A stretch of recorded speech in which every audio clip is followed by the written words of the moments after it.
Good morning students. BEd second year के paper pedagogy of history इतिहास का शिक्षण शास्त्र विषय के अंतर्गत हम लोग इतिहास पाठ्यक्रम संगठन के विभिन्न उपागमों की चर्चा कर रहे थे। तो इसके पहले वाले वीडियो में हम लोगों ने संकेंद्रीय विधि के बारे में अध्ययन किया था। अब हम देखने वाले हैं कालक्रम विधि। कालक्रम विधि क्या है? कालक्रम विधि वह जिसमें कि इतिहास की विभिन्न घटनाओं को काल या समय के क्रम के अनुसार क्रमबद्ध रूप से प्रस्तुत करना ही कालक्रम विधि कहा जाता है। इस संबंध में यानी कि इस विधि के समर्थन में रूसों का कहना क्या था, जिससे कि स्पष्ट होगा कि कालक्रम विधि किस तरह से महत्वपूर्ण मानी है रूसों ने। तो उन्होंने क्या कहा था? रूसों के शब्दों में कि कालक्रम विधि क्या है, उनके अनुसार मतलब कालक्रम विधि का किस तरह से महत्व वो मानते हैं। हर प्रकार की शिक्षा के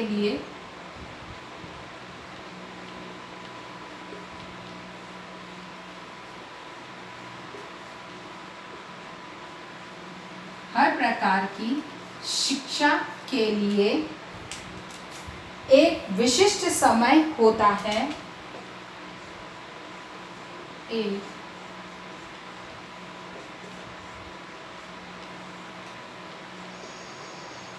समय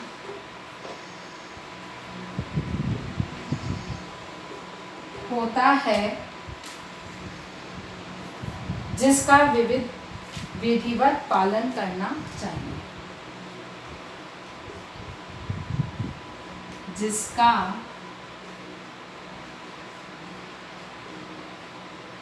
विधिवत पालन करना चाहिए। ठीक है ना? यानी कि इससे स्पष्ट होता है रूसो क्या कहते हैं, हर प्रकार की शिक्षा के लिए एक विशिष्ट समय होता है। यानी कि हर समय हर प्रकार की शिक्षा प्रदान नहीं की जा सकती है, इसीलिए हर शिक्षा के लिए एक विशिष्ट समय निर्धारित होता है जिसका विधिवत पालन करना चाहिए। क्योंकि उसके पालन के बिना हम ये कह सकते हैं कि हम एक मनोवैज्ञानिक नियमों का भी उल्लंघन करेंगे और नियमों को भी या सिद्धांतों को भी हम अवहेलना करेंगे। क्यों? कि जिस समय बालक में जिस तरह की योग्यता है उसी योग्यता के अनुसार शिक्षा प्रदान की जाए तो वह उसके लिए सरल होती है और वो सुगमता से उसे ग्रहण करता है। लेकिन समय के पूर्व ही मतलब कि उसकी योग्यता से उच्च स्तर की या योग्यता से निम्न स्तर की विषय वस्तु या प्रक्रिया बालक को अब सिखाई जाती है, तो या तो निम्न स्तर की होगी तो उसके लिए वो अनुपयोगी होगी, वो रुचि नहीं लगा। उच्च स्तर की होगी तो उसमें समझ में नहीं आएगी तो निश्चित है वो शिक्षा से अरुचि उत्पन्न होने लगेगी। इसीलिए उन्होंने ये बात कही कि विशिष्ट समय विशिष्ट प्रकार की शिक्षा के लिए विशिष्ट समय ही होता है। यहाँ इसके जो संकेंद्रीय विधि है इसका पेस्टोलॉजी ने भी समर्थन किया था और उन्होंने इसके संबंध में कहा था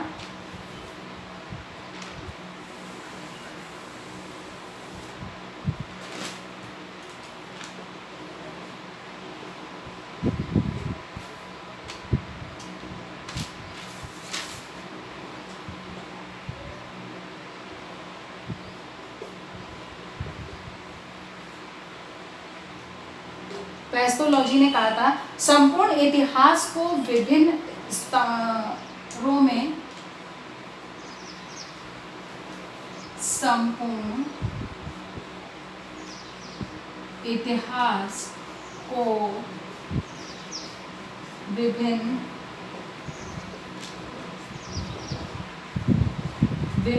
स्तरों में विभाजित कर देना चाहिए।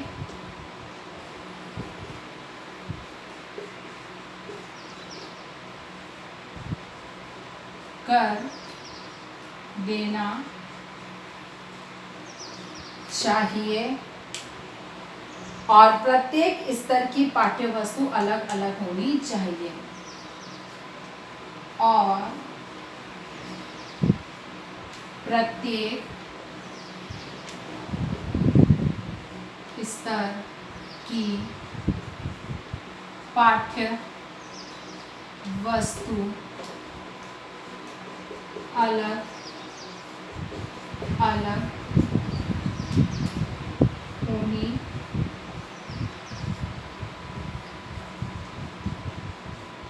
चाहिए। ठीक है ना।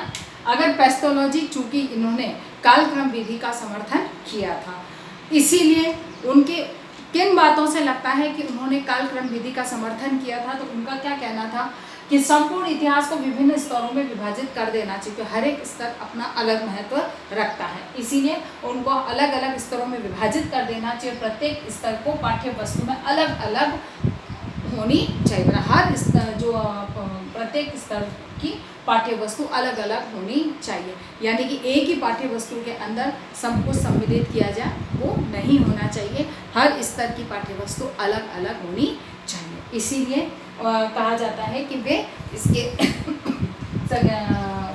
कालक्रम विधि के भी समर्थक थे और कालक्रम विधि का उन्होंने समर्थन किया था। कालक्रम विधि का जैसे कि हम किस तरह से विभाजन कर सकते हैं, तो जैसे कि हमारा वैदिक काल से हम शुरू करते हैं, तो वैदिक काल में उत्तर वैदिक काल, फिर बाद में आता है वैदिक युग, उत्तर वैदिक युग, मौर्य युग, गुप्त युग, ये कहा जाए राजपूताना युग, सल्तनत काल, मुगल काल, फिर ब्रिटिश काल, आधुनिक भारत। इस तरह से उसको अलग अलग कालों में विभाजित किया जाना चाहिए, जिससे कि ऐसा माना जाता है कि कालक्रम विधि के आधार पर यदि इसकी बालक के सामने विषय वस्तु प्रस्तुत करते हैं तो वह उसके लिए रोचक और प्रभावी बन सकती है। जैसे कि सकेंद्रीय विधि के अंदर केंद्र में एक ही केंद्र बिंदु जो था वो एक ही था, यानी कि विषय वस्तु एक ही थी, जिसका केवल कक्षा के स्तर के अनुसार उसका क्षेत्र विस्तृत होता चला गया, अर्थात कि विषय वस्तु यही केवल कक्षा स्तर के अनुसार उसमें विस्तार, विषय वस्तु का विस्तार करते चले गए थे। लेकिन यहाँ पर ऐसा नहीं है। कालक्रम विधि के अंतर्गत हर काल को अलग अलग भागों में विभाजित किया गया है, जैसे वैदिक काल, उत्तर वैदिक काल, फिर मौर्य काल, फिर बाद में राजपूताना काल, उसके बाद में सल्तनत काल, फिर मुगल काल, फिर ब्रिटिश काल, फिर आधुनिक भारत। तो ऐसे में अलग अलग कालों को अलग अलग स्तरों पर, अगर हम पेस्टोलॉजी की बात को समझें तो अलग अलग स्तरों में विभाजित कर दिया गया इतिहास को। अब हर स्तर के लिए अलग पाठ्य वस्तु का निर्माण होना चाहिए, यानी कि जिस काल में वैदिक काल पढ़ाया तो खाली वैदिक होगा, जिसमें उत्तर वैदिक है तो केवल उत्तर वैदिक होगा, अन्य कुछ भी उसके अंतर्गत सम्मिलित नहीं होगा, जिस तरह से कहा गया है। इसकी समीक्षा के इसके गुण देखते हैं, कालक्रम विधि के गुणों की हम चर्चा करते हैं कि इसमें क्या गुण ऐसे हैं जिसकी वजह से इस विधि को उपयोगी विधि माना गया है, या इस उपागम को उपयोगी उपागम माना गया है, जिससे कि इतिहास का एक पाठ्यक्रम का जो संगठन है या उसकी संरचना है वो प्रभावी बन सके। उसमें सबसे पहली ये बात है कि इसमें रोचकता रहती है।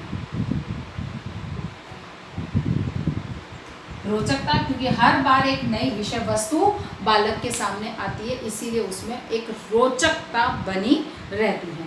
दूसरी चीज है नवीनता।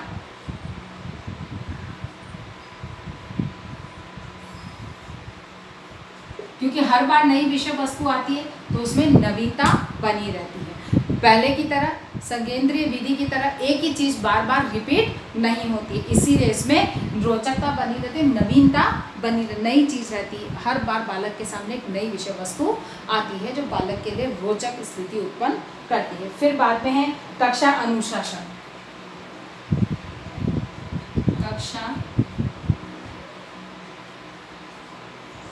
कक्षा अनुशासन की जहाँ तक बात करते हैं तो उसमें भी यहाँ किसी तरह की समस्या नहीं आती है। क्यों?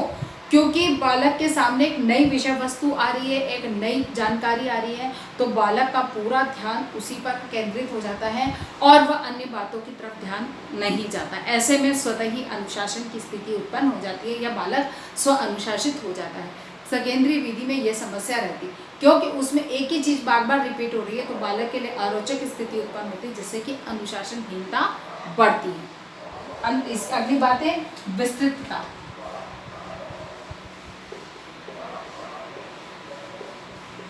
विस्तृतता, क्योंकि इसमें हर काल को सम्मिलित, एक हर स्तर पर हर काल को सम्मिलित किया जाता है, जिससे इतिहास की विस्तृत जानकारी बालकों तक पहुंचती है।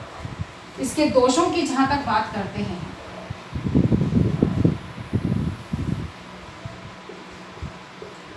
अगर हम इसके दोष को देखते हैं तो सबसे पहली बात आती है कि ये मनोवैज्ञानिक सिद्धांतों का उल्लंघन करता है। शिक्षा सिद्धांतों का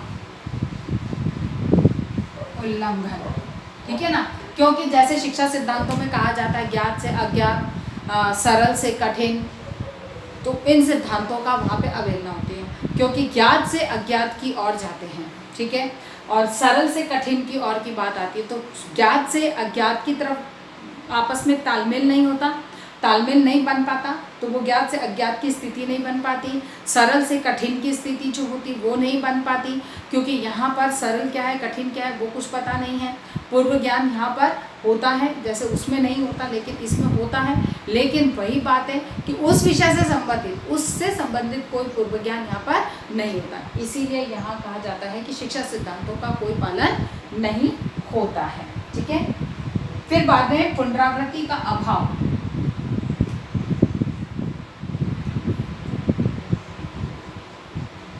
पुनरावृत्ति का अभाव, एक भी बार चीज रिपीट नहीं होती है। एक बार जो पढ़ा दिया गया वो वहीं तक रह गए, दोबारा अन्य किसी भी कक्षा में उसकी पुनरावृत्ति नहीं होती है, जिससे कि बालक के भूल जाने की संभावनाएं बहुत अधिक बढ़ जाती है। फिर बाद में है रोचकता का अभाव। रोचकता का अभाव, इसमें रोचकता का भी अभाव पाया जाता है। क्यों? कि इसमें रोचक स्थिति नहीं बन पाती है। क्यों? क्योंकि हर बार एक नई स्थिति आती, नई विषय वस्तु आती, जिसकी वजह से बालक का सारा ध्यान केवल उसे समझने में रहता है। एक सामान्य वातावरण जो कक्षा का बनना चाहिए वो नहीं बन पाता है। बालक को ज्ञात से अज्ञात की ओर लेकर जाते हैं तो उसमें अपने आप एक रोचक स्थितियों को निर्मित करना सरल हो पाता है, लेकिन यहाँ पर वो स्थिति संभव नहीं हो पाती, इसीलिए इसमें समस्याओं का सामना करना पड़ता है। इस विधि में ध्यान देने योग्य बातें क्या हैं, कि किन बातों को ध्यान में रखकर और इसका उपयोग किया जाना चाहिए। तो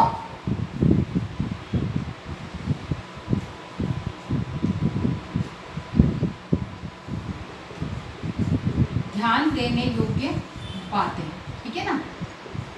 सबसे पहली चीज क्या है, पूर्ण व स्पष्ट जानकारी होनी चाहिए। हर काल की आपको पूर्ण व स्पष्ट जानकारी, क्योंकि अगर आपके पास पूर्ण और स्पष्ट जानकारी नहीं है तो निश्चित है कि आप अधूरी जानकारी के साथ बालकों के सामने जाएंगे, जो बालक के लिए अरोचक स्थिति और समस्यात्मक स्थिति उत्पन्न करे। अगली बात इसके अंतर्गत आती है वह विशेषताओं, मुख्य विशेषताओं को सम्मिलित किया जाता है। मुख्य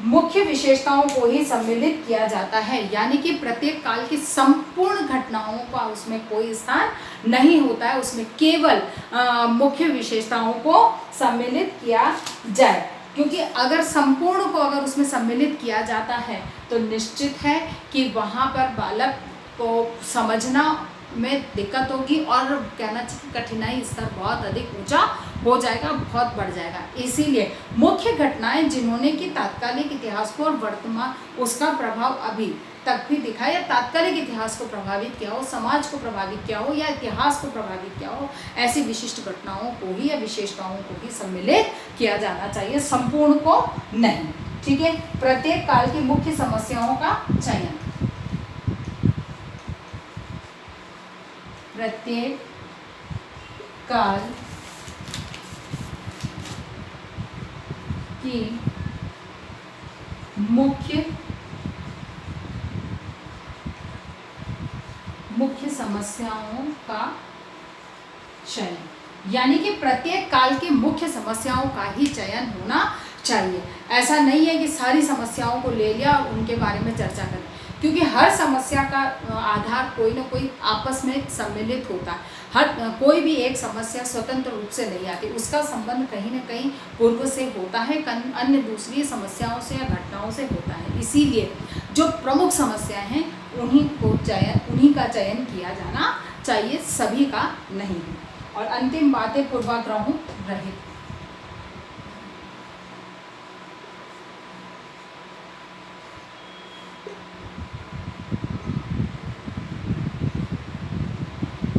पूर्वाग्रहों से दूरी रखें, क्योंकि अगर आप पूर्वाग्रह लेकर चलते हैं तो आप किसी भी विषय वस्तु को, जिस पूर्वाग्रह को सकारात्मक है तो हर मतलब आलोचनात्मक बिंदु होगा, तब भी आप उसके सकारात्मक पक्ष को ही प्रस्तुत करोगे।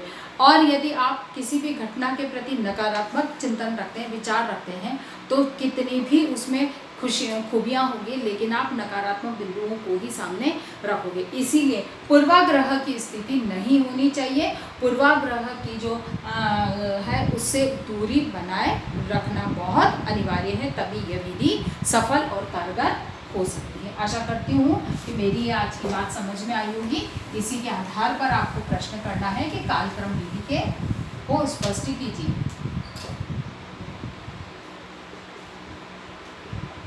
इतिहास पाठ्यक्रम संगठन में कालक्रम विधि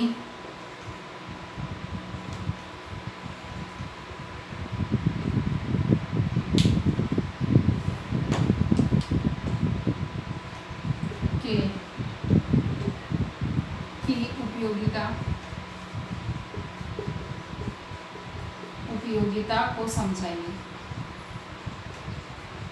या कालक्रम विधि को समझाइए।